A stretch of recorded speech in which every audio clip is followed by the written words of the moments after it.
कक्षा के अंतर्गत चल रहा है, जिसमें अनुमान प्रमाण की सुंदर चर्चा, हेतु विद्या की सुंदर चर्चा हमारे बीच में चल रही है।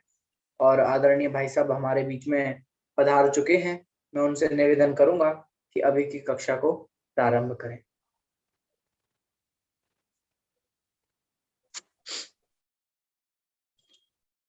श्रीवर्धमानमर्हन्तं नत्वा बालप्रबुद्धये विरच्यते मितस्पष्ट संदर्भ न्याय दीपिका। ये मंगलाचरण भी बहुत अच्छा है, सबको कंठस्थ होना चाहिए। मित स्पष्ट संदर्भ न्याय दीपिका, 3 विशेषण लगाए न्याय दीपिका के, और ये 3 ही न्याय दीपिका की विशेषता है। कभी भी कोई आपसे पूछे कि न्याय दीपिका क्यों ज्यादा महत्वपूर्ण है, न्याय दीपिका की क्या खासियत है, न्याय दीपिका क्यों ज्यादा इम्पोर्टेंट है, तो ये 3 विशेषण पर ही बहुत कुछ कह सकते हैं। नंबर 1 मित, नंबर 2 स्पष्ट, नंबर 3 संदर्भ। मित माने न्याय के और हर विषय के बड़े बड़े ग्रंथ होते हैं, लाखों श्लोक प्रमाण, हजारों श्लोक प्रमाण, अष्टसहस्री आदि कितने कितने विशाल ग्रंथ हैं। लेकिन न्याय दीपिका एक छोटा सा 20 पन्ने का लेख है, 20 पन्ने का 25-30 पन्ने का ग्रंथ है, ये छोटा सा ग्रंथ है, तो मित है। एक तो गजब की बात यही है, मैं न्याय दीपिका की तरफ क्यों ज्यादा अट्रैक्ट होता हूं, तो उसका एक कारण तो ये है कि ये बिल्कुल बहुत शॉर्ट में सब बात कह देती है। हमको आपको ये कला सीखने की है। वास्तव में शास्त्रों में, महापुराण में एक उदाहरण दिया है कि हमें हमारा वक्तव्य कैसा होना, वक्ता कैसा होना चाहिए, वक्तव्य कैसा होना चाहिए। तो उसमें लिखा कि वक्तव्य 2 तरह का होता है, एक गन्ने जैसा और एक बांस जैसा। क्या फर्क है दोनों में? बोले बांस जैसा वक्तव्य लंबा बहुत होता है पर नीरस होता है, एकदम असार, उसमें पूरे में कुछ रस नहीं होता, कोई सार नहीं होता, सिर्फ फांस ही फांस होती है। और गन्ना आकार में छोटा होता है, गन्ना आकार में छोटा होता है, पर उसकी कली कली में रस भरा हुआ होता है। कितना भी चूसो, कितना भी चूसो, चूसते जाओ, उसका रस कभी खत्म ही नहीं होता। आप चूस के थूक दोगे तब भी मक्खी चींटियों को उसमें खाने को मिल जाएगा। इसलिए ये मेरे को बहुत प्रभावित करता है जब से मैंने ये पढ़ा है कि वक्तव्य 2 तरह के होते हैं, एक गन्ने जैसा और एक बांस जैसा। और हमको हमेशा गन्ना चाहिए, बांस जैसा भाषण नहीं करना चाहिए। आपने देखा होगा ना, 2 तरह के भाषण करने वाले आपने खूब दुनिया में देखे होंगे। कुछ लोग तो बहुत लंबा बोलते हैं, छोड़ते ही नहीं, माइक पे पकड़ चिपक जाए तो एक दफा। तो कितनी बढ़िया। तो न्याय दीपिका की पहली क्वालिटी क्या, मैं ये बात इसलिए बता रहा हूँ कि जब आप परीक्षा देंगे, कुछ नहीं भी देंगे, क्या परीक्षा से फर्क पड़ता है, लेकिन अपने को ग्रंथकार की का व्यक्तित्व तो समझ में आता है, इससे उनका व्यक्तित्व समझ में आता है, इससे हमें कितनी बड़ी सीख मिलती है। जो काम शॉर्ट में एक वाक्य कहने से काम चल जाए, तो 2 वाक्य नहीं बोलने चाहिए। 2 से काम चल जाए तो 3 नहीं बोलने चाहिए। तो मैं तो न्याय दीपिका पर इसलिए रीझता हूं, और सभी ग्रंथ, कोई कोई ग्रंथ तो इतने आलाप पद्धति, देखो क्या आलाप पद्धति है, जिनने नहीं देखी हो देखना। 10 पन्ने का ग्रंथ है, 10 पन्ने का सिर्फ, और इतना महान ग्रंथ है कि कुछ पूछो नहीं। तो शॉर्ट में कहना सीखना चाहिए। तो मित और स्पष्ट क्यों कहा कि ये कभी कोई कविता में कहना पड़ता है, तो कविता की बात स्पष्ट नहीं होती, हमें खींच के बहुत उसमें डूब के निकालनी पड़ती है, सूत्रों में डूब। लेकिन ये बिल्कुल गद्यात्मक है, बोल ऐसे लगता है जैसे धर्मभूषण आचार्य हमसे बात ही कर रहे हो सीधे सीधे। मुझे तो न्याय दीपिका पढ़ते समय बहुत बार ऐसा लगता है कि मानो धर्मभूषण आचार्य मेरे से बात कर रहे हैं, ऐसा बात करता। बिल्कुल जीवंत शैली है, बिल्कुल इसको कहते जिंदा शैली। तो पहली क्वालिटी है मित, दूसरी क्वालिटी है स्पष्ट, और तीसरी क्वालिटी भी गजब की है, वो है संदर्भ। संदर्भ को अंग्रेजी में कहेंगे रेफरेंस, प्रामाणिकता। वो जो कुछ बोला है एक एक लाइन आगम के आधार से बोली है, आगम को छोड़कर एक अक्षर भी नहीं बोलना। ये माने इसमें से आप मंगलाचरण में से ये सीख सकते हो। मैं इस पर एक दिन की पूरी वर्कशॉप रख सकते हैं। अच्छा वक्ता कैसा होना चाहिए, अच्छा वक्ता कैसा होना चाहिए, अच्छा लेखक कैसा होना चाहिए। ये इस ये 3 शब्दों में से 3 शब्दों पर आप 2-2 घंटे बोल सकते हो। मित पर 2 घंटे बोलो, आनंद आ जाएगा, तब आपको आनंद आएगा असल में। और स्पष्ट बोलो, कई बार लोग स्पष्ट नहीं बोलते हैं, पता नहीं क्या है, तो समझ में ही नहीं आता है क्या कहना चाहते हो, घुमा रहे हैं फिरा रहे हैं इधर की उधर की। सीधी बोलो क्या चाहिए, क्या बात है। स्पष्ट वक्ता न वंचकः, एक बहुत अच्छी उक्ति है, मुझे ये सूक्ति बहुत अच्छी लगती है। स्पष्ट वक्तान वंचक, जो स्पष्ट कहता है वो कभी ठगता नहीं है। वंचक माने समझ गए, वंचना करना माने ठगना। स्पष्ट वक्तान वंचक, स्पष्ट वक्ता कभी ठगता नहीं है। देखो मेरे पिताजी कपड़े की दुकान करते थे, तो मैंने देखा कि एक ग्राहक आया, कहने लगा सेठ जी उधार दे दो, मैं आपको कल पैसे दे दूंगा। तो हमारे पिताजी ने कहा कि तुम कल दोगे? नहीं सेठ जी मैं आज शाम को ही दे दूंगा, आप दे दो उधार। पर मेरे पिताजी ने उसको उधार नहीं दिया। फिर एक दूसरा ग्राहक आया, उसने कहा सेठ जी उधार दे दो, मैं पैसे 1 महीने बाद दूंगा। तो हमारे पिताजी ने कहा भैया 15 दिन में दे दो तो दे। बोले देखो सेठ जी आपको देना है तो दे दो, पर मैं 1 महीने पहले पैसे नहीं दूंगा और 1 महीने में दूंगा। तो मेरे पिताजी ने उसको दे दिया। तो मैंने मेरे पिताजी से पूछा कि आपने, वो कह रहा था कल दे दूंगा पैसे, उसको तो आपने नहीं दिया, और ये कह रहा था मैं 1 महीने में दूंगा। बोले वो जो कह रहा था ना कल दे दूंगा, वो झूठ बोल रहा था।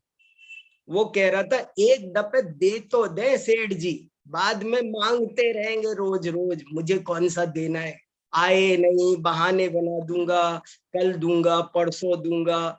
और ये जो कह रहा है ना 1 महीने में दूंगा, वो पक्का देगा। वो पहले ही कह रहा है ना कि मैं उससे पहले नहीं दूंगा तब दे दूं, उसका हिसाब सेट है पूरा। तो स्पष्ट होना चाहिए। तो विरच्यते मित स्पष्ट, और ये विरच्यते शब्द भी मुझे बहुत अच्छा लगता है। ऐसा नहीं लिखा कि मैं लिखता हूं, ये लिखा ये ग्रंथ लिखा जाता है, ये अकर्तावाद है, विरच्यते। तो क्या इन शब्दों पे चिंतन करो न, इस मंगलाचरण पर 2 घंटे 3 घंटे बात हो सकती है। श्री, श्री पर बात हो सकती है, वर्धमान पर बात हो सकती है, श्री वर्धमान मरहंतम, अरहंतम पर बात होनी चाहिए 1 घंटा। मैं एक एक शब्द पर 1 घंटा बोलूं ना, तब मुझे भी तसल्ली हो, तब तुम्हें भी मजा आए। नत्वा, नत्वा पर 1 घंटा चाहिए मुझे कम से कम। नत्वा माने नमस्कार करके, पर नमस्कार माने क्या, और नमस्कार किसे कहते हैं, वो कैसे किया जाता है, 1 घंटा बात हो तब जाके समझ में आए। श्री वर्धमान मरहंतम नत्वा बाल, अब बाल पर 1 घंटा बात होना मामूली बात है, बाल पर 1 घंटा बात कर सकता हूं मैं कम से कम। प्रबुद्ध पर 1 घंटे बात कर सकता हूँ। प्रबुद्ध किसको कहते हैं, कैसे बोध प्राप्त होता है, तो ये गजब के विरच्यते पर 1 घंटा बात हो, मित पर हो, स्पष्ट पर हो, संदर्भ पर हो, न्याय पर हो, दीपिका। चलो, मैं तो ऐसे ही शुरू हो जाता हूँ, कुछ कुछ बात मन घूमता रहता है, तो ऐसी ऐसी बातें निकल निकल के आती है। चलो, अपन क्या पढ़ रहे थे, हेतु विद्या। अरे भैया, क्या हेतु विद्या है, आप कोई भी बात बोलो तो ठोस होनी चाहिए आपकी। हम क्या पढ़ रहे हैं, हेतु विद्या। हेतु विद्या का मतलब है आप जो भी बोलो वो ठोस बोलो, आपकी बात गलत नहीं होनी चाहिए, 100% सही होनी चाहिए, ये कहने का मतलब है। तो चलो चलते हैं। निकालता हूं कौन सा पैराग्राफ, आज हमारा पैराग्राफ है कल 49 हुआ, 50, 51, 52 नंबर का, आज हम 52 नंबर का पैराग्राफ पढ़ेंगे।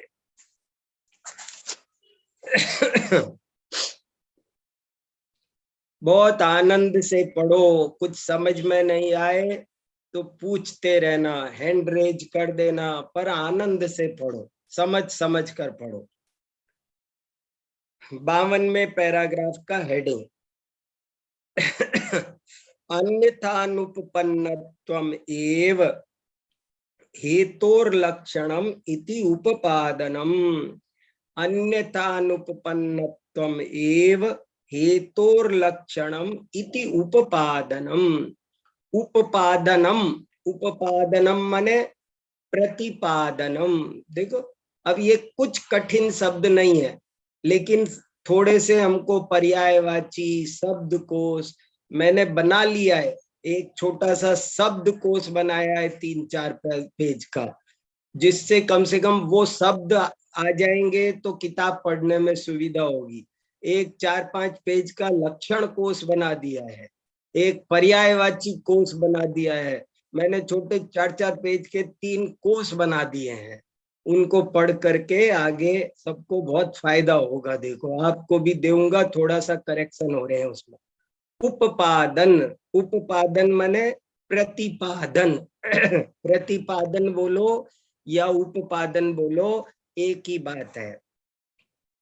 अन्यथानुपपन्नत्वम् एव, एव माने ही, अन्यथानुपपन्नत्व ही हेतोर लक्षणम। हेतु माने षष्ठी एक वचन, हेतु माने क्या हुआ, हेतु क्या है, 6/1, षष्ठी विभक्ति एक वचन। अन्यथानुपपन्नत्व ही हेतु का लक्षण है, इति उपपादनम, ऐसा प्रतिपादन करते हैं। ननु, ननु भी याद रखो, ननु माने शंका, जैसे कोई बात कहते हैं तो बीच बीच में शंका समाधान। ननु, शंका कहो, प्रश्नोत्तर कहो। ननु, ननु च न पांचरूप्य मात्रम हेतोर्लक्षणम। अब ये कोई शंका कर रहा है, कोई क्या, यूं समझ लो नैयायिक ही कह रहा है। 5 रूपये की बात नैयायिक मानता था ना, इसलिए नैयायिक बोल रहा है। नैयायिक कह रहा है पांच रूप मात्र हेतु का लक्षण नहीं है साहब। आपने क्या समझा, हम खाली पांच रूप थोड़ी मानते हैं, नैयायिक बोल रहा है। पांच रूप मात्र, मात्र शब्द पर जोर है यहाँ कि हम पांच रूप मानते हैं, लेकिन पांच रूप मात्र तो हेतु का लक्षण नहीं मानते हैं ना सर। किम तरी, तो क्या मानते हो फिर, पूरी बात बताओ। अन्यथा अनुपपत्ति उपलक्षितम एव लक्षणम इति चेत, कि हम वो जो पांच रूप है वो अन्यथा अनुपपत्ति से जुड़ करके ही लक्षण बनता है। वो अन्यथा अनुपपत्ति के साथ में पांच रूप हो तो लक्षण है, तो हेतु है, ये हमने माना है सर। हमने अकेले पांच रूप को हेतु नहीं माना, हमने तो अन्यथा अनुपपत्ति के साथ पांच रूप को माना है। तरी, अब इसका इति चेत, इति चेत माने प्रश्न पूरा हो गया, अब उत्तर शुरू। ऐसा कोई कहे तो, यहाँ कोई ऐसा पूछ ले, कोई ऐसा कहे, नैयायिक बोले कि आपने हमारे पांच रूप का खंडन किया, लेकिन हम तो पांच रूप अकेला नहीं मानते हैं, अन्यथा अनुपत्ति के साथ में पांच रूप होना चाहिए, ऐसा कहते हैं हम तो। हम अन्यथा अनुपत्ति को मना थोड़ी करते हैं साहब, हम तो मानते हैं, खुद मानते हैं, अन्यथा अनुपत्ति को भी मानते हैं और पांच रूप को हम तो दोनों मानते हैं। तरही, अब तरही से उसका उत्तर, तो फिर, तरही माने तो फिर, सई वही का, ये सई वही का क्या है, तीन अक्षर है लेकिन इसमें तीन पद बैठे हैं, एक सीट पर तीन शब्द बैठे, देखो तो सही, सा एव एका। देखो कितनी गजब की बात है। अब जिसको थोड़ी संस्कृत नहीं आती होगी वो सोचेगा ये जाने क्या लिखा, सेवई का क्या होता है पता नहीं। अरे सा एव एका, सा माने वह माने अन्यथा अनुपपत्ति, एव माने ही, एका माने एका क्यों कहा, एक क्यों नहीं कहा, क्योंकि अन्यथा अनुपपत्ति स्त्रीलिंग है। वह एक अन्यथा अनुपपत्ति ही तल लक्षणम अस्तु, तल लक्षण माने उसका लक्षण, अस्तु माने हो उसका किसका, हेतु का। जैन आचार्य कह रहे हैं कि भाई तुम पांच रूप सहित मानते हो अन्यथा अनुपपत्ति को, तो फिर अकेले अन्यथा अनुपपत्ति को ही अकेले लक्षण क्यों नहीं मानते। वो एक अन्यथा अनुपपत्ति ही लक्षणम अस्तु होवे, तद अभावे, उसके बिना, उसके अभाव में, पांच रूप संपत्तौ अपि, पांच रूप की संपत्ति होने पर भी, मैत्री तन्यत्वादौ न हेतुत्वम, पांच रूप संपत्ति होने पर भी मैत्री तन्यत्वादि में हेतुपना नहीं बैठेगा। वो उनके न होने पर, अन्यथा किसके नहीं होने पर, अन्यथा अनुपत्ति के न होने पर, और पांच रूप होने पर भी मैत्री तनियत्वादौ, आदौ क्या है, सप्तमी एक वचन होने पर हेतुत्व नहीं होगा। तत्सद्भावे, और उसके होने पर, तत् माने उसके, सद्भावे, सद्भावे माने उसके सद्भाव होने पर, अभाव का उल्टा है सद्भाव, उसके सद्भाव होने पर, उसके होने पर, पांच रूप्याभावेपि, पांच रूपता का अभाव होने पर भी, कृत्तिकोदयादौ, कृत्तिकोदयादि में हेतुत्व होता है। क्या कहा, ये कहा कि भाई उसने कहा था कि साहब हम पांच रूप मानते हैं लेकिन अन्यथा अनुपत्ति के साथ मानते हैं। तो जैनाचार्य ने कहा तो फिर पांच रूप की जरूरत का है, क्या है भाई, केवल अन्यथा अनुपत्ति को ही लक्षण मान लो, क्योंकि वो अन्यथानुपत्ति होगी तो 5 रूप नहीं हो तब भी हेतु हो जाएगा, जैसे कि सोमवार मंगलवार में बैठता है। और अगर वो अन्यथानुपत्ति नहीं होगी तो 5 रूप होंगे तब भी वो हेतु नहीं बैठेगा, जैसा कि हमने कल मैत्री तन्यत्व में समझाया। इसलिए आप 5 रूप की बात करना बंद करो, आप तो केवल अन्यथानुपत्ति को ही हेतु का लक्षण मानो। अब आपके सामने 2 ऐसे क्रांतिकारी श्लोक आ रहे हैं जो न्याय शास्त्र में बहुत ज्यादा प्रसिद्ध है, बहुत ही गजब के हैं। न्याय शास्त्र का सबसे ज्यादा महत्वपूर्ण श्लोक बताओ, अगर कोई आपसे कभी पूछे तो आप ये श्लोक बता सकते हो। न्याय शास्त्र की आत्मा जिसमें बसती है, ये श्लोक का कोई मुकाबला नहीं है। पूरे न्याय शास्त्र का ये पिलर है, पिलर। इतना गजब का ये 2 श्लोक है कि जिसका कोई हिसाब नहीं। ये 2 श्लोक आप थोड़ा शांति से गंभीरता से समझो और इस पर थोड़ा समय दो इनको, तब आपको इनका आनंद समझ में आएगा। इनमें बहुत रहस्य भरा पड़ा है, मैं आपको 5% भी नहीं बोल सकता, इतना रहस्य इन 2 श्लोकों में भरा है।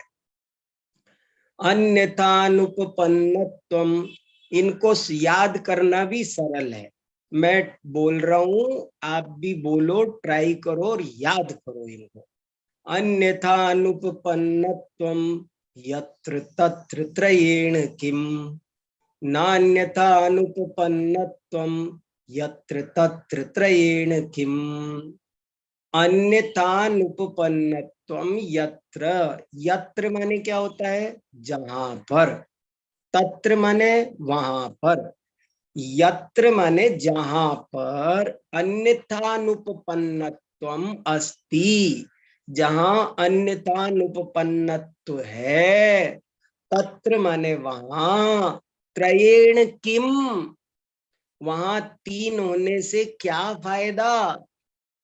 जब अन्यथानुपत्ति है तो 3 की क्या जरूरत। 3 माने क्या, वो जो कहे थे, पक्ष सत्व, सपक्ष सत्व, विपक्ष व्यावृत्ति। जब अन्यथानुपत्ति है तो 3 की जरूरत क्या। और अन्यथानुपपन्न और नान्यथानुपपन्नत्वम, अब इसमें देखो ने अलग करना पड़ेगा।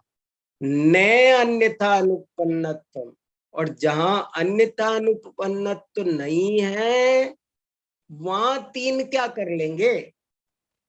समझ में आया, इसको थोड़ा ध्यान से समझो क्या कहना चाह रहे हैं। मैं आपको हिंदी में बोल रहा हूं एक बार।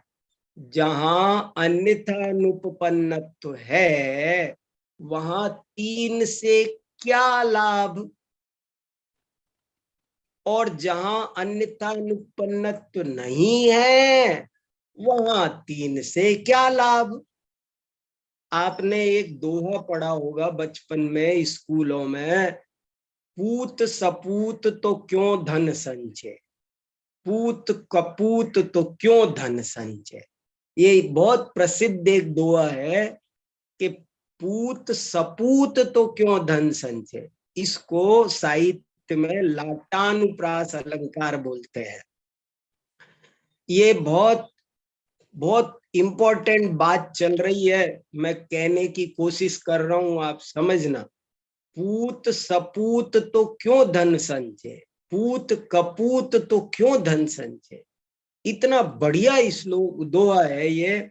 यदि आपका पुत्र सुपुत्र है तो धन संचय कर करके रखने की जरूरत क्या है, और यदि आपका पुत्र कुपुत्र है तो भी धन संचय करके रखने की जरूरत क्या है। कितने ही लोग धन का संचय के पीछे सारी जिंदगी लगे रहते हैं। उनको कवि समझाता है कि किसके लिए कर रहे हो, और तो लोग जवाब देते हैं, साहब क्या करे, बच्चों के लिए कर रहे, बेटे के लिए कर रहे। तो कवि समझा रहा है बड़े अच्छे ढंग से कि देखो, यदि तुम्हारा पुत्र सुपुत्र है तो धन संचय बेकार है, कोई फायदा नहीं, वो तो अपने आप कमा लेगा। और यदि तुम्हारा पुत्र कुपुत्र है तो भी तुम्हारा धन संचय करना बेकार है, क्योंकि कितना भी कर लो वो सब गंवा देगा, फिर सड़क पे खड़ा हो जाएगा। क्या शैली! इसको बहुत प्रभावशाली शैली माना जाए, सर्वाधिक सशक्त अभिव्यक्ति मानी जाती है इसको। ऐसे बहुत सारे प्रयोग है।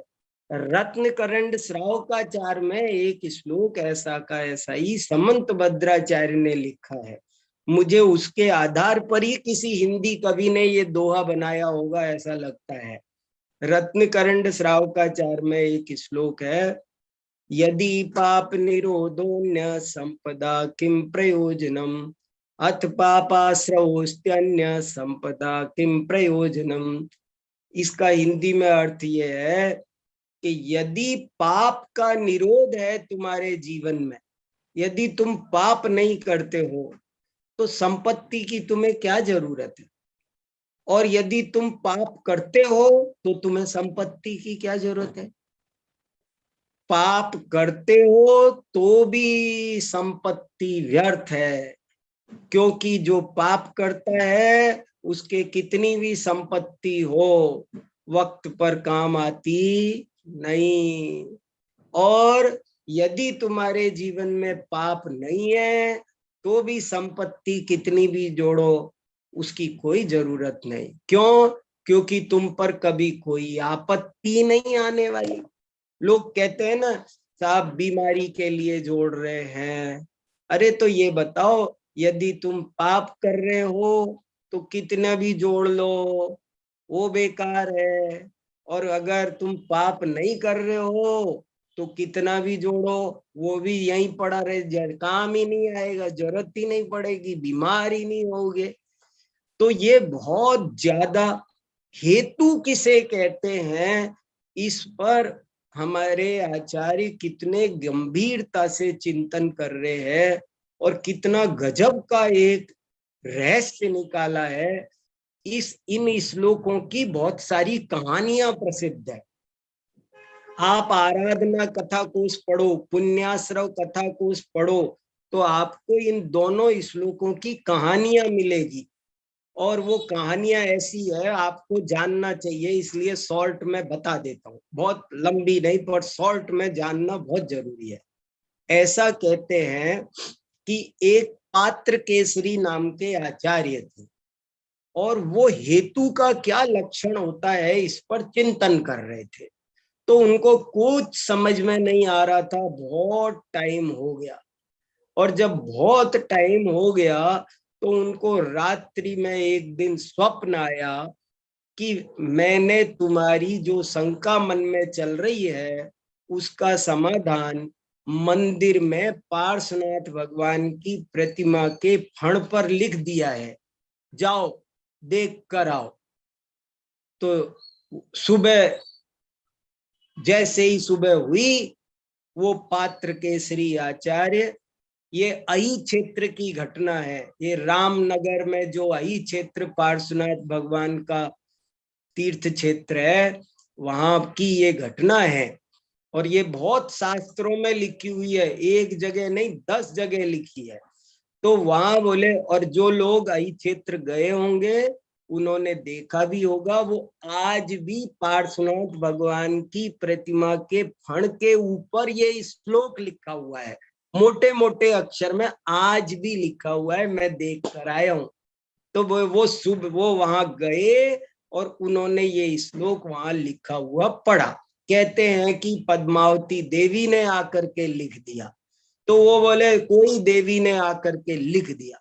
और उन्होंने जब ये श्लोक पढ़ा तो उनका जो 6 महीने से सिर दर्द कर रहा था कि क्या हेतु का लक्षण होना चाहिए, त्रिरूप पांच रूप, सारा का सारा भ्रम दूर हो गया। और वो पात्र केसरी आचार्य वहीं पर उसी मंदिर में पार्श्वनाथ भगवान के सामने ही निर्ग्रंथ दिगंबर मुनि बन गए और उनका नाम हुआ आचार्य विद्यानंद स्वामी। पहले उनका नाम था पात्र केसरी, जो बहुत बड़े ब्राह्मण विद्वान थे। पात्र केसरी एक बहुत बड़े ब्राह्मण विद्वान थे, और वो ब्राह्मण विद्वान हेतु के स्वरूप पर जब उनको ये बात समझ में आई तो वे विद्यानंद नाम के जैन आचार्य बन गए। कितने दिन हो गए उनको हुए? ये कब की है ये घटना? ये घटना आज से 1200 साल पुरानी है।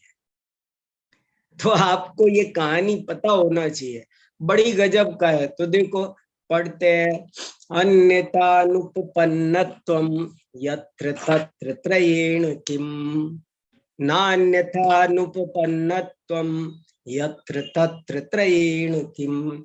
इनको थोड़ा सा गा गा करके देखो तब पता चलेगा।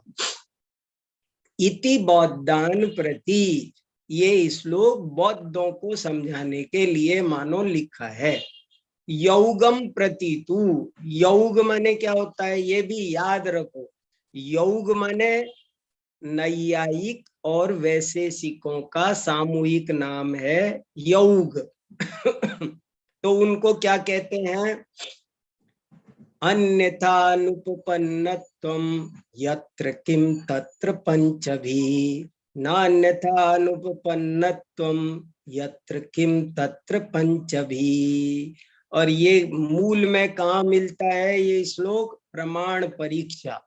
प्रमाण परीक्षा नाम का एक सुंदर ग्रंथ है मेरे पास में। वो किसने लिखा है? विद्यानंदी आचार्य ने। विद्यानंदी आचार्य ने बहुत सारे ग्रंथ लिखे हैं। आप्त परीक्षा उनका बहुत फेमस ग्रंथ है। तो उस सत्य शासन परीक्षा ये उनका एक दूसरा ग्रंथ है। पत्र परीक्षा ये उनका एक दूसरा ग्रंथ है। ऐसे ही एक बहुत बढ़िया ग्रंथ है प्रमाण परीक्षा। उस प्रमाण परीक्षा ग्रंथ में भी ये श्लोक मिलता है। अन्यथानुपपन्नत्वं यत्र किम तत्र पंचभी। ऊपर के श्लोक में त्रयेण लिखा था, बस त्रयेण को बदल करके नीचे के श्लोक में पंच भी लिख दिया। क्यों लिख दिया? क्योंकि नैयायिक वैशेषिक 5 रूप मानते हैं। अन्यथानुपपन्नत्वं यत्र किम तत्र पंचभी, नान्यथानुपपन्नत्वं यत्र किम तत्र पंचभी। बहुत ही बढ़िया श्लोक है। इनको आप बार बार पढ़ना, याद करना, इनका आनंद लेना धीरे धीरे। कोई पढ़ के सुनाना चाहेगा ये श्लोक? किसी का मन कर रहा है? कोई किसी का मन उछल रहा है कि मैं पढ़ूं, ऐसे हो रहा है किसी के मन में कि अरे मैं हाँ, तो सुनाओ संतोष जी, सुनाओ इसको पढ़ करके। अन्यथानुपन्नत्वं यत्र तत्र त्रयेण किम, नान्यथानुपन्नत्वं यत्र तत्त्वेन किम। अरे बहुत अच्छा पढ़ा। नीचे का भी पढ़ो। वाह, देखो संतोष बहन जी की संस्कृत की इतनी बैकग्राउंड नहीं है, फिर भी कितना बढ़िया पढ़ के दिखाया। बहुत बढ़िया, शाबाश, बहुत अच्छा। नीचे का भी पढ़ो ना एक बार। अन्यथानुपन्नत्वं यत्र किम तत्र पंचभिः, नान्यथानुपन्नत्वं यत्र किम तत्र पंचभिः। Very good. और किसी का हैंड रेज है? पढ़ने दो, कोई पढ़ रहा है तो। बहुत बढ़िया श्लोक है, 1-2 मिनट लग जाने दो। कौन सुना रहा है? सुनाओ। हाँ, संदेश जी देखो, जो बोलना चाहते हो अनम्यूट कर दो जरा। एक जने को करना। एक जना सुनाओ और सुना करके तुरंत म्यूट हो जाओ। अनम्यूट होकर बोलो, बोलने के तुरंत बाद अनम्यूट हो जाओ, ताकि अपनी क्लास में डिस्टरबेंस ना हो। जय सिंह पंडित। हाँ हाँ। अन्यथानुपपन्नत्वं यत्र किम तत्र पंचभिः, नान्यथानुपपन्नत्वं यत्र किम तत्र पंचभिः। Very good. ऊपर का भी पढ़ो। अन्यथानुपपन्नत्वं यत्र तत्र त्रयेण किम, नान्यथानुपपन्नत्वं यत्र तत्र त्रयेण किम्। एक जना और पढ़ दो बस, एक एक को और मौका देते हैं बस। उदयपुर। हाँ हाँ, अन्यथानुपन्नत्वं यत्रं किं तत्र पंचभिः, नान्यथानुपन्नत्वं यत्र किं तत्र पंचभिः। मैं तो यहाँ आपके भाई साहब से ही सीखी हूँ, केमचंद जी भाई साहब से, मुझे संस्कृत नहीं आती है। अच्छा है, अच्छा, बहुत बहुत बढ़िया है, बहुत बढ़िया है। उन्होंने बहुत मुझे बढ़िया। बहुत अच्छा संस्कृत पढ़ना सिखाया, हमारे यहीं रहते थे ना। आत्मानुशासन पढ़ रहे हो ना? हाँ, और आपके पापा ने भी मुझे काफी कुछ सिखाया, यहाँ आए थे तब। अरे वाह, वेरी गुड वेरी गुड, बहुत यहाँ अच्छा। 1 महीना रहे थे ना, तो बहुत काफी पढ़ना सिखाया इधर। बहुत अच्छा। अब एक बार फाइनल मैं पढ़ देता हूँ, एक बार और पढ़ रहा हूँ, फाइनल पढ़ रहा हूँ। बहुत ही बढ़िया है, मुझे तो मिश्री घुल रही है मेरे गले में, तो जैसे कोई मुझे इतना, मैं आपको बता भी नहीं सकता मुझे कितना। हाँ प्रज्ञा, प्रज्ञा बोलो। हाँ प्रज्ञा बोलो बेटा। हाँ, मैं पढ़ती हूँ चाचा। हाँ हाँ पढ़ो ना बेटा। अन्यथानुपपन्नत्वं यत्र तत्र त्रयेण किम्। हाँ नान्यथानुपपन्नत्वं यत्र तत्र त्रयेण किम्। वाह, नीचे अन्यथा, का भी। हाँ, हाँ अन्यथानुपपन्नत्वं यत्र किं तत्र पंचभिः। वाह, नान्यथानुपपन्नत्वं यत्र किं तत्र पंचभिः। वेरी गुड, बहुत बढ़िया बहुत बढ़िया। प्रज्ञा तो मुझे दिखी नहीं थी, नहीं मैं पहले ही आगे से ही बोलता। बहुत बढ़िया प्रज्ञा, ये बहुत इंपॉर्टेंट टॉपिक चल रहा है। बिल्कुल जैसे मनुष्य के शरीर में हृदय होता है, बस वैसे न्याय शास्त्र का ये हृदय है। बस ये बहुत इंपॉर्टेंट, हेतु किसे कहते हैं, और ये बहुत प्रसिद्ध श्लोक है, गजब के हैं। हेतु क्या होता है, और इस तरह के कितने प्रयोग मैंने बताए अभी रत्नकरंड में, यहाँ वहां। अन्यथानुपपन्नत्वं यत्र तत्र त्रयेण किम। किम में कितना सौंदर्य है, किम कह करके क्या कह दिया, गजब कह दिया। मैंने जैसे और कुछ है ही नहीं दुनिया में, ऐसी गजब की बात कह दी। अन्यथानुपपन्नत्वं यत्र तत्र त्रयेण किम, नान्यथानुपपन्नत्वं यत्र तत्र त्रयेण किम।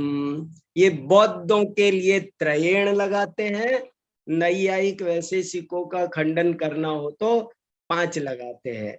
अन्यथानुपपन्नत्वं यत्र तत्र पंचभिः, अन्यथा नान्यथानुपपन्नत्वं यत्र किम तत्र पंचभिः। सैल बालाजी कुछ कहना चाह रही हैं क्या? सैल बालाजी को पूछना, संदेश भाई। नहीं, मैं सोची थी मैं भी पढ़ूं। अच्छा तो चलो पढ़ दो, आप भी पढ़ दो, अच्छी बात है। देखो सबका मन कर रहा है, ये बहुत अच्छी चीज है। हाँ अन्यथानुपन्नत्वं हाँ नान्यथानुपन्नत्वं यत्र तत्र त्रयेण किम्। वेरी गुड, बहुत अच्छा। नीचे का भी पढ़ो ना, दोनों पढ़ो। अन्यथानुपन्नत्वं यत्र किं तत्र पंचभिः, नान्यथानुपन्नत्वं यत्र किं तत्र पंचभिः। बहुत बढ़िया बहुत बढ़िया, बहुत अच्छा। अभी और समझेंगे, अभी इसको थोड़ा सा और पढ़ते हैं। देखो आगे बढ़ते हैं थोड़ा सा, चलो। अब पैराग्राफ नंबर 54। अब इसका हेडिंग देखो, हे तुम विधि प्रतिषेध रूपाभ्याम द्विधा विभज्य तयोरवांतर भेदानाम कथनम।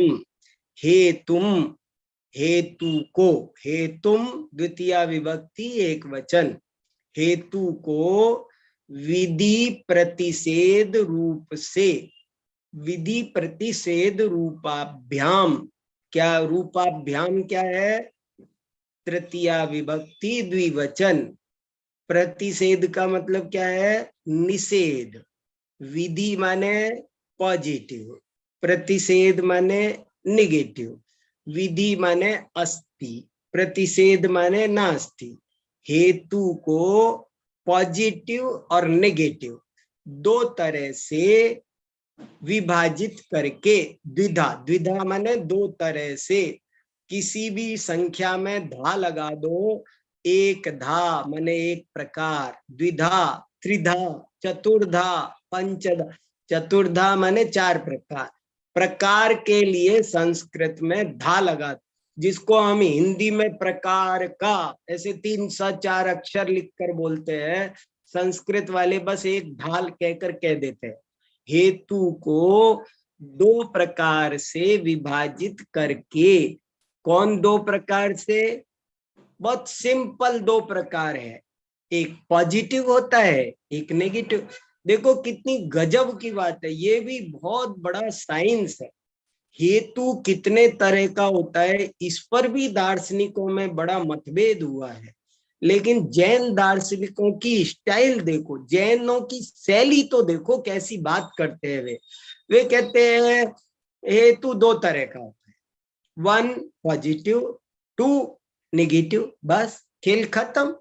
हेतु दो ही तरह का होता है, क्या चीज है क्या चीज नहीं है, बस हमको क्या उसमें ज्यादा भेद प्रभेद में जाना। ये इनकी शैली होती है। जैन दर्शन में मैंने एक लेख लिखा है, आप लोग पढ़ना अगर मिल जाए, बहुत अच्छा लेख है, जैन दर्शन की विशेषताएं। जैन दर्शन की क्या क्या विशेषताएं हैं, मैंने बिल्कुल सारे दुनिया भर की फिलॉसफी पढ़ करके जो मैंने समझी कि ये जैन दर्शन की विशेषता है, वो मैंने 20 विशेषताएं एक लेख में लिखी है कि ये विशेषताएं हैं। उनमें एक विशेषता मैंने ये लिखी है कि जैन दर्शन की एक विशेषता ये बड़ी है कि वो हर बात को सरल करता है। सरलता सरलता सरलता, भाषा वो काम में लेगा जो सरल हो, शैली वो काम में लेगा जो सरल हो, बात को करने का इनका तरीका कठिनाई की ओर भागने का इनका नहीं रहता है। पंडित ये नहीं रहता कि दुनिया हमको बहुत बड़ा पंडित मानेगी, बड़ा बोलो, बढ़िया जोरदार ऐसा कठिन बोलो, इस स्टाइल में जैन आचार्य नहीं जाते हैं। जैन आचार्य इस तरफ जाते हैं कि वो चीज और इजी हो सकती है क्या, और इजी हो सकती है क्या, ये उनकी शैली है। और मैंने वहां पर एक दूसरा उदाहरण दिया है बहुत अच्छा, यहाँ पर भी वही लागू हो रहा है। वहां एक उदाहरण बहुत अच्छा है, आज एक छोटी सी फिर एक कथा सुन लो आप। एक कथा सुना दिया, न्याय शास्त्र इतना सरस हो सकता है, देखो तो सही, न्याय पढ़ा रहे, कहानियां सुना रहे हैं आपको।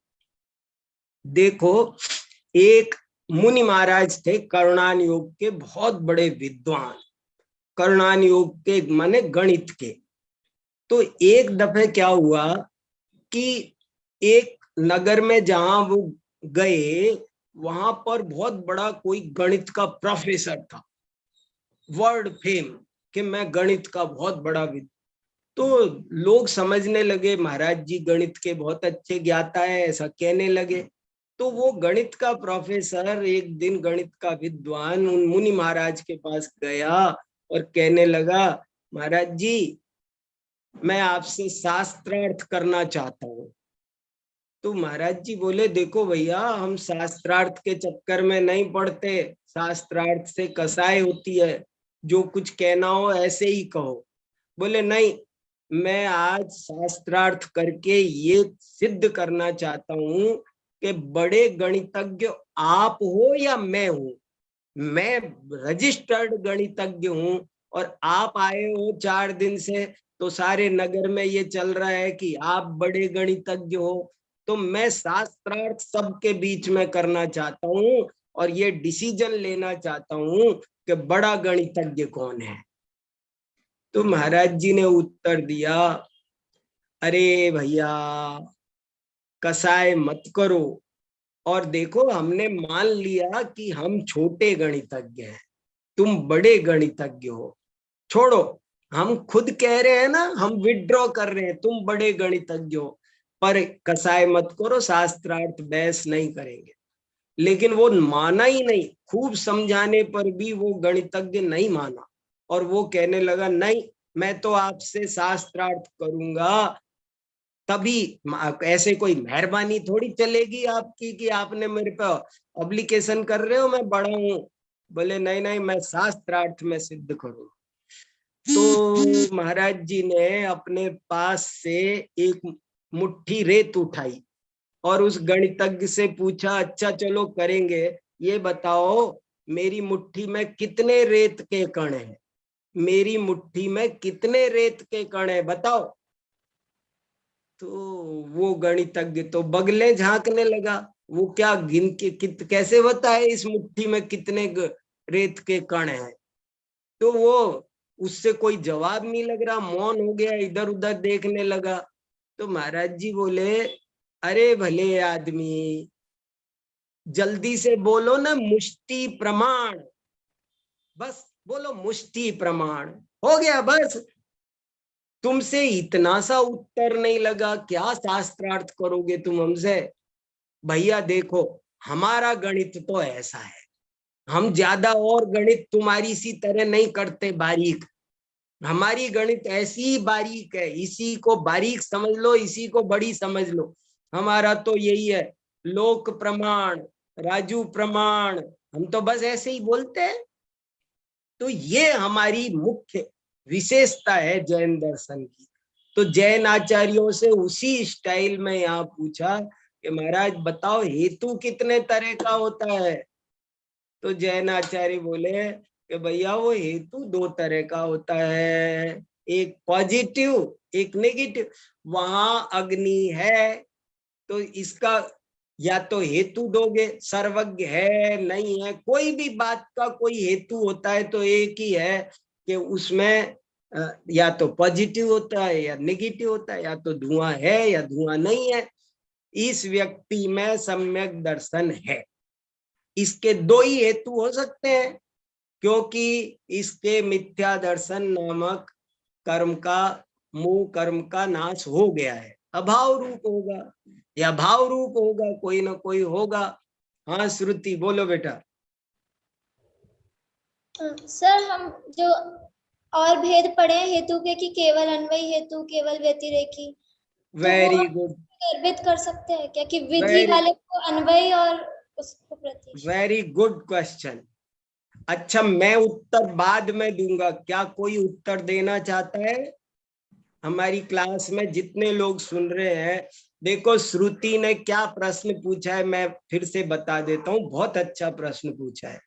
इसने ये पूछा है कि अभी हमने थोड़े दिन पहले न्याय दीपिका में पढ़ा था कि हेतु तीन तरह का होता है, केवलान्वयी, केवल व्यतिरेकी और अन्वय व्यतिरेकी। तो अभी तो कह रहे हैं कि हेतु दो ही तरह का होता है, पॉजिटिव और नेगेटिव। ये क्या मामला है? ये श्रुति का प्रश्न है। क्या कोई उत्तर देना चाहेगा? किसका हैंड रेज है? इस प्रश्न का उत्तर कौन देना चाहेगा? देखता हूं आज कौन महारथी है। बिल्ली है। हाँ बोलो। हाँ जी, हाँ बोलिए। आवाज आ रही है भैया जी? हाँ ये अन्वय और व्यतिरेक यही नेगेटिव और पॉजिटिव है? अच्छा नहीं, उसने पूछा कि पहले तो कहा था तीन हेतु और हाँ अब कह रहे हैं दो हेतु, तो वो क्या मामला हुआ? ये प्रश्न है उसका। उसका प्रश्न ये है कि पहले तो तीन कहा था, केवलान्वयी, केवल व्यतिरेकी और अन्वय व्यतिरेकी, और अब कह रहे हैं कि दो होते हैं। वो क्या अंतर है? ऐसे उसका प्रश्न है। देखो मैं उत्तर देता हूं। इसका उत्तर ये है कि वो जो तीन हेतु बताए थे वो हमारे नहीं थे, वो नैयायिकों के थे। वो हमारा मत नहीं था। वो नैयायिकों को पांच रूप समझा रहे थे। तो उनसे कहा कि तुम तो तीन तरह के हेतु मानते हो ना, तो तुम्हारे तीनों हेतुओं में ये बात फिट नहीं बैठती जो तुम कह रहे हो। ये उनके तीन हेतु बताए थे। श्रुति समझ में आया क्या बेटा? मुझे बोल के बताओ, नहीं तो मैं और क्लियर करूं। सबके समझ में आया? मेरा उत्तर समझ में आया कि वहां जो 3 हेतु बताए थे, केवलान्वयी, केवल व्यतिरेकी और अन्वय व्यतिरेकी, ये 3 तरह के हेतु बताए थे। और ये 3 हेतु जैनाभिमत नहीं थे, जैन दर्शन के अनुसार नहीं बताए थे, ये न्याय मत के अनुसार जब उनकी चर्चा चल रही थी तब बताए थे कि तुम तो ये 3 हेतु मानते हो और इन तीनों में तुम्हारी बात कहाँ फिट हो रही है भैया, तुम्हारी बात तुमसे कट रही है। समझ में आया? श्रुति बोलो। पर फिर भी अर्थ तो वही हुआ ना कि अन्वय में विधि रूप और व्यतिरेक में प्रतिषेध रूप। फिर दोनों मिलाएंगे तो इसलिए अभी यहाँ पर 2 ही रहने दो और फिर देख अभी और इसको और अभी अपने पास रहने दो क्लियर। अगली बार जब अभी ये हेतु वाला पैराग्राफ पूरा होगा ना तब और अच्छे से क्लियर हो जाएगा। अभी तो इतनी बात क्लियर है कि वहां जो टॉपिक था तुम देख सकते हो वो कौन सा पैराग्राफ था। देखो मैं तुम्हें पैराग्राफ बताता हूँ, 44 नंबर का पैराग्राफ है। पैराग्राफ नंबर 44 था, 44 और 45 2 पैराग्राफ थे, उनमें ये बात आई है, तुम देख लेना आराम से। और वो नैयायिकों की बात है, ठीक है। और फिर भी कुछ डाउट होगा तो हम इस क्वेश्चन को एक बार फिर से ले लेंगे। अभी थोड़ा सा पढ़ते हैं।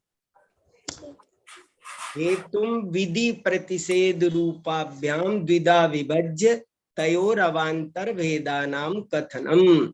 हेतु को पहले विधि और प्रतिषेध रूप 2 भागों में विभाजित करके, विभज्य ल्यप प्रत्यय है, विभाजित करके तयो क्या है? षष्ठी विभक्ति द्विवचन, उन दोनों के अवांतर भेदानाम, उन दोनों के अवांतर भेदों का, अवांतर भेद माने उनके और उपभेद प्रभेद, उनका कथन करते हैं।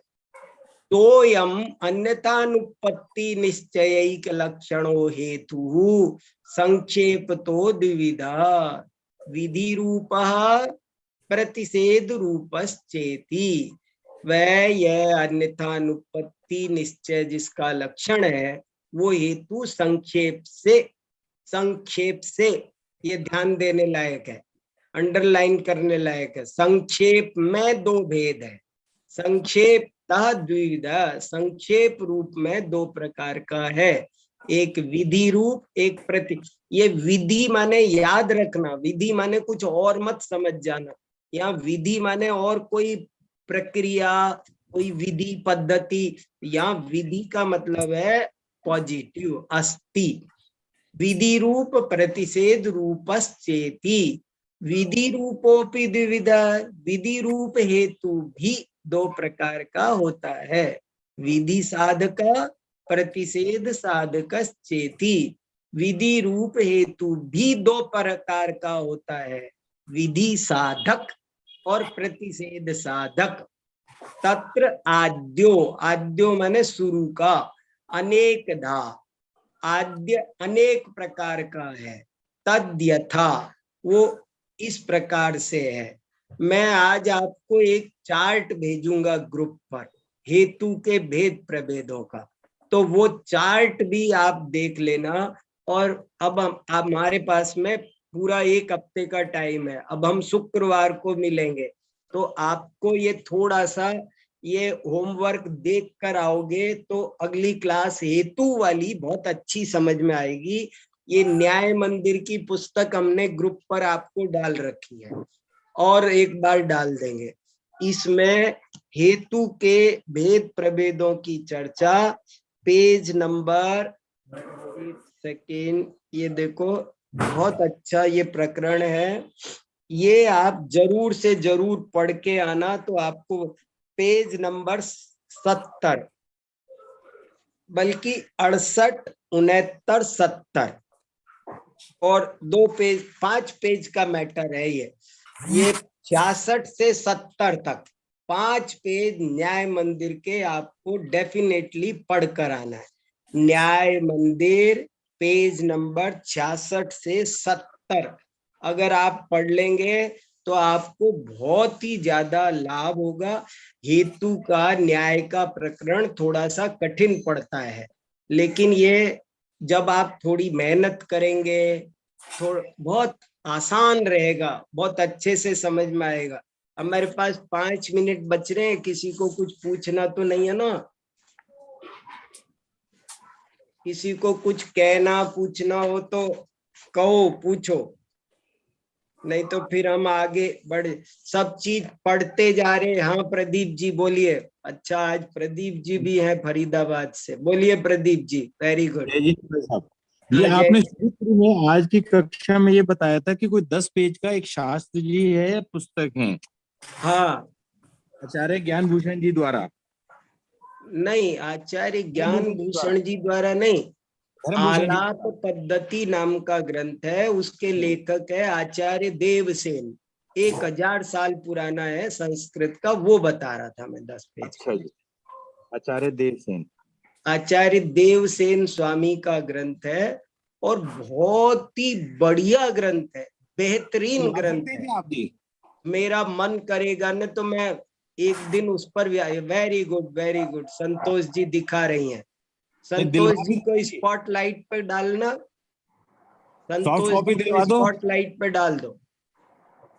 ये आलाप पद्धति ग्रंथ संतोष जी दिखा रही हैं और बहुत बढ़िया ये ग्रंथ है। देव से, हाँ ये देखो सब लोग, ये आलाप पद्धति बहुत बढ़िया ग्रंथ है, गजब। मैं किसी दिन 1 घंटा जरूर बोलूंगा, मेरे से रुका नहीं जाएगा। आलाप पद्धति मैंने, जानते हो आलाप माने बोलना, आलाप माने इसका नाम है कथन पद्धति। हम सब बोलते तो हैं। देखो, एक किसी बहुत बड़े विद्वान ने एक सूक्ति लिखी है कि वैसे तो मनुष्य 1 साल में बोलना सीख जाता है, पर वास्तव में कैसा बोलना चाहिए ये जीवन भर भी नहीं सीख पाता कभी कभी। अपन को बोलना आता है कि नहीं? अपन सोचते हैं हाँ बच्चा 12 महीने का होता है तो बोलना सीख जाता है। ये किताब पढ़ो, जब पता चलेगा हमको हम कितना गलत बोलते हैं। अब हमें हमारी गलतियां पता चलेगी, सच्चा कैसे बोला जाता है। डॉक्टर साहब इसकी सॉफ्ट कॉपी दिलवा दीजिए। हाँ दिलवा देंगे, भेज देंगे, मेरे पास है, मैं आपको ग्रुप पर डाल दूंगा। बहुत बहुत धन्यवाद डॉक्टर। हाँ जरूर जरूर, वेरी गुड। और बताइए किसी को कुछ और? अब तो 2 ही मिनट बचे हैं, बोलो।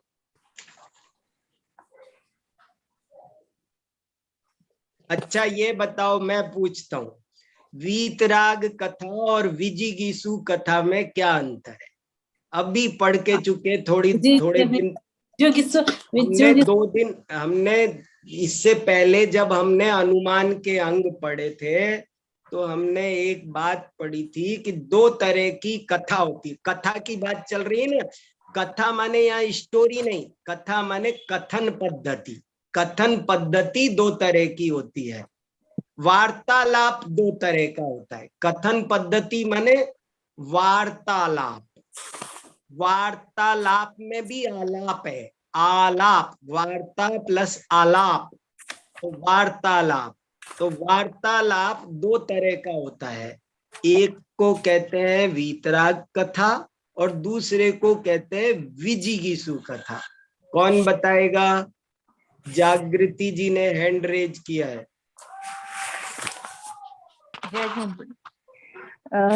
जो गुरु शिष्य के बीच में जो धर्म चर्चा है या जो जनरल है तो वो होती है वीतराग कथा। उसमें हारने जीतने का अपेक्षा नहीं होती।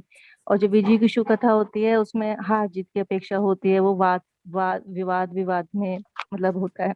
इसके 2 अंग होते हैं वीतराग कथा के, प्रतिज्ञा और हेतु। और उसके 5 अंग होते हैं। प्रतिज्ञा हेतु मतलब 5 अंग हो भी सकते, मतलब 2 3 से लेके 5 तक अंग हो सकते हैं। अब ठीक हुआ, अब ठीक हुआ।